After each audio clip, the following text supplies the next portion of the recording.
თეკლე როდის მოვაბა შენი შეყვარებული აგვიანებს? რავი მოვააგებ და მიდეკა. იცოდე რაღაცეები არ დაიწყო და არ შემარცხვინად. და მიდი გავუხეკადები. თიკო ხოც რა შეკითხებს უნდა დაუსვა შენ. კი მე მიწევს სამსახური და ყოფილები. გამარჯობა გოგოებო, ხო არ გალოდინეთ, მანქანა დავაპარკინგე და.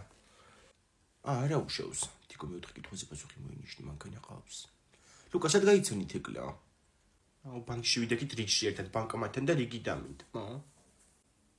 პასუხს გაცემას თუ დააცდი კარგს ისა. ლუკა რა საქმიანობ? სწავლობ თუ მუშაობ? რავი, IT მაინტერესებს ძალიან და მაგას მივყვები რა. ეხლა ნაუტილუსის კურსები დავითრიე და მაგას გავდივარ. ეგ ნაუტილუსი მეც ვიცი, მაგის კურსები ჩვენი ვეზობელი გადის. ხო იცი მაშინ Wi-Fi-ის პაროლი რო გამატეხინა ეგ? იქვე აკეთებს IT-ზე ყველაფერს, ჩვეულებრივი ლეპტოპითაც შეგილია და ტელეფონითაც. თიკო გავუშვი შემდეგი კითხვა. ლუკა, შვილები თუ გყავს და რამდენი?